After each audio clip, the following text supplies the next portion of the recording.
अलैकुम वरहमतुल्लाहि वबरकातुहू। मेरे बच्चों, हमारे दोस्तों, इस टाइम जो बोलने का मकसद है, इस टाइम बहुत सारी चीज़ें बातें दुनिया में चल रही हैं, बहुत सारी मार्केटिंग हो रही है, बहुत सारे वीडियोस भी वायरल हो रहे हैं। तरह तरह के लोग अपने अपने ख़यालात ज़ाहिर कर रहे हैं। कुछ लोग अपनी भड़ास निकाल रहे हैं, कुछ लोग अपने एक्सपीरियंस शेयर कर रहे हैं, कुछ लोग अपनी दीन की बातें हैं वो समझाना चाह रहे हैं। बहुत कुछ मार्केट में है, इस टाइम यूट्यूब पे भरा हुआ है। लोगों के पास इबादत से ज़्यादा टाइम इसको देखने का है। मैं कभी भी ये बात नहीं कहता कि दुनिया में ये जो चीज़ें अल्लाह ताला ने राइज करी हैं ये बेवजह बेमकसद है। ये हर चीज़ के पीछे एक मकसद है, उस मकसद का सही इस्तेमाल ही दीन है। अल्लाह रब्बुल इज़्ज़त ने जिस दिन से दुनिया बनाई, पहले दिन से आदम अलैहिस्सलाम से लेकर हुज़ूर पाक सल्लल्लाहु अलैहि वसल्लम तक जितनी भी चीज़ों की ईजाद हुई है वो सब ज़रूरत की हैं। वह यहाँ ज़्यादा परसेंट बच्चों से मुखातिब हूँ जो लोग अपनी ज़िंदगी गुजार चुके। उनका एक मकसद था, उन्होंने सीखा, जाना, समझा, जहाँ से भी पढ़ा, इल्म हासिल करा, कहीं अधूरा कहीं पूरा।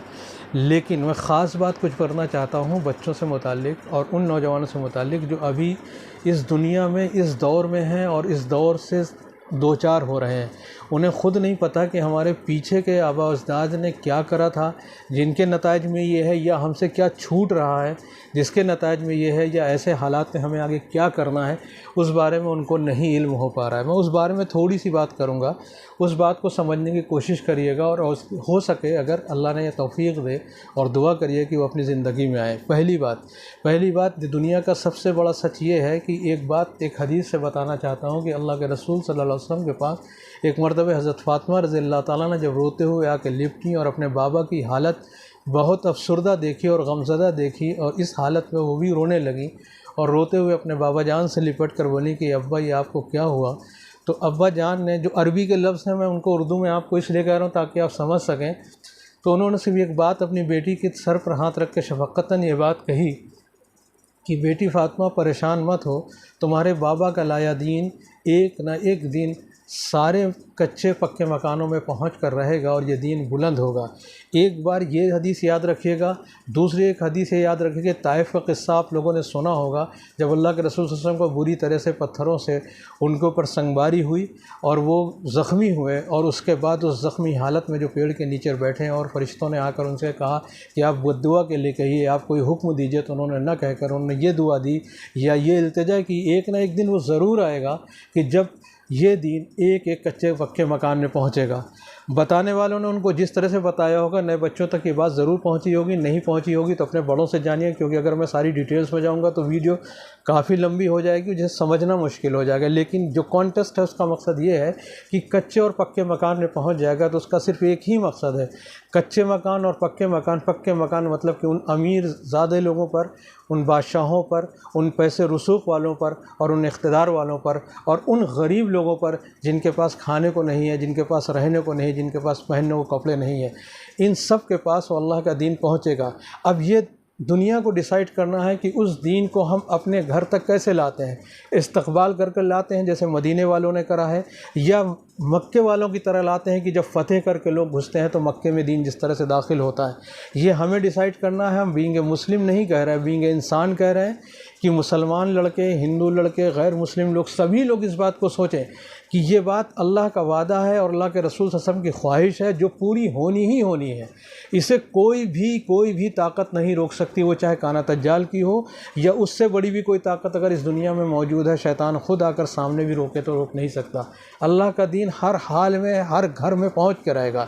अब सवाल इस बात का है कि इस जनरेशन को, जो ख़ास करके उम्मत मोहम्मदिया है, जो सल्लल्लाहु अलैहि वसल्लम के मानने वाले, उनसे मोहब्बत और अक़ीदत रखने वाले हैं, उन्हें अपनी ज़िंदगी में झांकना होगा। इस बात को बहुत गौर से सोचना होगा कि हमारी ज़िंदगी में अल्लाह के रसूल सल्लल्लाहु अलैहि वसल्लम का दीन कितना है।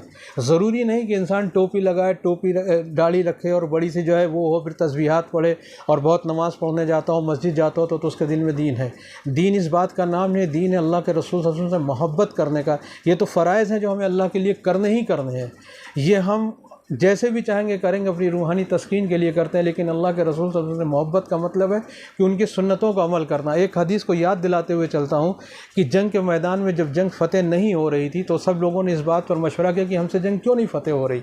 वो हिस्ट्री में जाइएगा, पढ़ने को मिलेगा, सुनने को मिलेगा, बड़े आलिमों से जानने को मिलेगा। तो उनसे एक सुन्नत मिसवाक की छूट रही थी जिसकी वजह से जंग फ़तेह नहीं हो रही थी। दूसरे दिन उन लोगों ने मिसवाक की सुन्नत को ज़िंदा करा और जंग फ़तेह हुई। उस जंग में वो सारे लोग कामयाब हुए।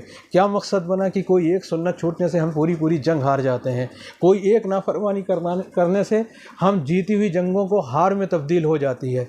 और यही एक चीज़ है जो हमारे ज़िंदगी में यहूद कह लें, नसारा कह लें, नफ्स कह लें, शैतान कह लें, कोई भी हो जो हमारे पीछे लगा हमसे हमारी सुन्नतें निकलवा रहा है, हमसे हमारी सुन्नतों को छुटवा रहा है।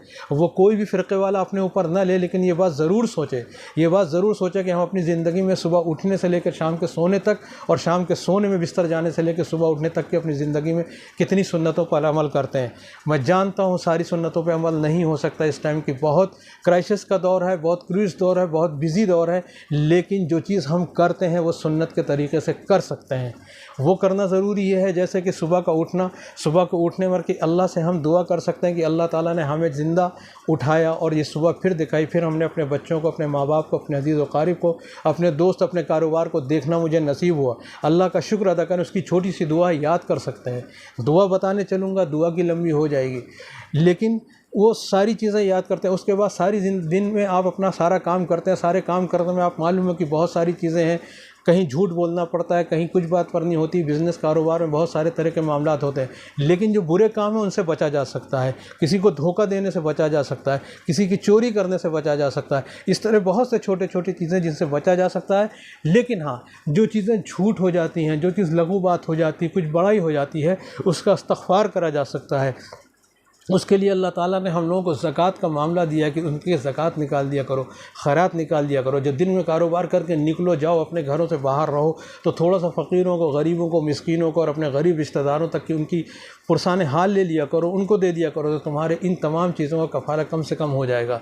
दूसरी बात यह कि खाने के टाइम पर कौन सा बहुत बड़ा काम है कि अगर हम खाने के टाइम बिस्मिल्लाह कर लें, खाने के टाइम साथ में बैठकर खाएं, खाने के टाइम पर हम जो एहतियात बताई गई है वो कर लें। इंशाअल्लाह ताला कोरोना तो कोरोना है, कोरोना कैंसर जैसी बीमारियों को सही होते देखा गया है अगर सुन्नत की तरीके से खाना खाया जाए। तीसरी बात ये कह रहा हूँ, मिसवाक की बात एक बात बता दे रहा हूँ। लोग इस टाइम कोरोना की पॉजिटिवली बात इसलिए कहने का मकसद था कि लोगों के ऑक्सीजन की कमी हो रही है। लोग कह रहे हैं कि बदन में कफ जम रहा है। लोग कह रहे हैं कि लम्स जो है कफ से जो है स्टक हो जाने की वजह से लोग सांस नहीं ले पा रहे हैं। What is the reason? इन सब चीज़ों के पीछे क्या है? मैं बहुत छोटी सी बात बता रहा हूँ, बहुत छोटी सी बात है, समझने की कोशिश करिएगा। अल्लाह के रसूल सल्लल्लाहु अलैहि वसल्लम ने कहा कि तुम मिसवाक किया करो। मिसवाक में 70 फ़ायदे हैं।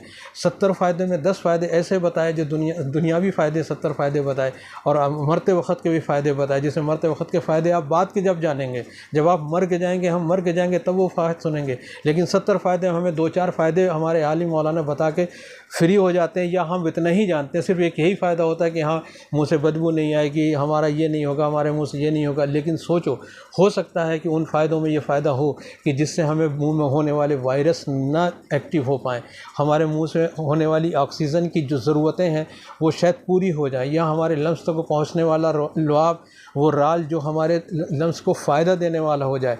वो सारी चीज़ें हमें बहुत फ़ायदा देना है। मैं उसमें कोई रिसर्च करके नहीं बैठा, लेकिन इस यकीन के साथ ज़रूर कह रहा हूँ कि 70 फ़ायदे में किसी ने भी आज तक 70 फ़ायदे नहीं गिना पाए, बड़े से बड़े आलिमों ने नहीं गिनाए।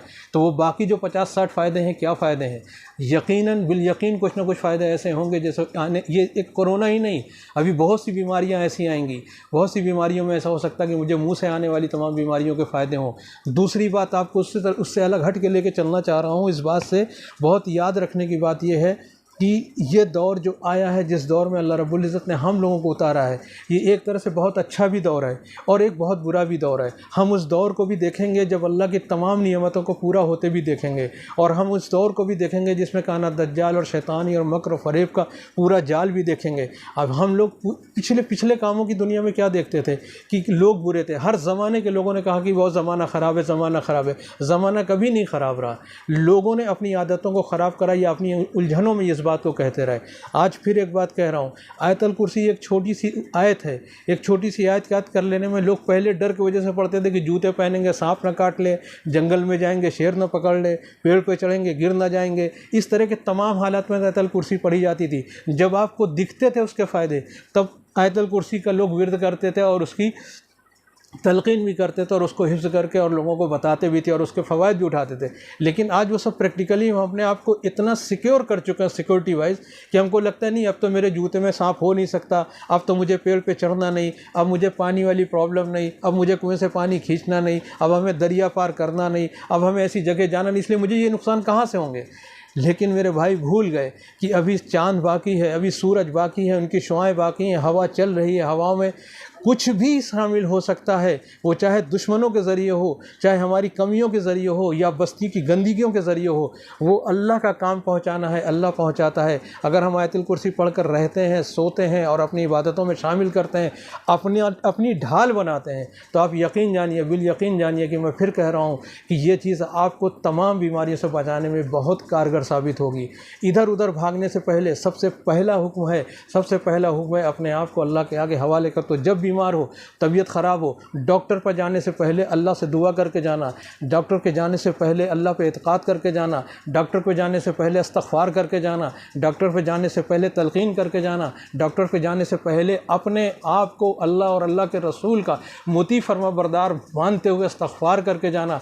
खुदा न खास्ता अगर इस हालत में मौत आए तो कम से कम हम ईमान वालों में हो, कम से कम हम दीन वाले में हो, अल्लाह के रसूल सल्लल्लाहु अलैहि वसल्लम के हाथ से जौम कौसर पीने वाले में हो और अल्लाह रब्बुल इज़्ज़त के राज़ी करने वाले में हो। अदरवाइज़ हम खसारे में हैं। और ऐसा ना हो कि मौत आए भी तो खसारे में रहें, ऐसा ना हो कि कब्र में जब हम उतारे जाएं।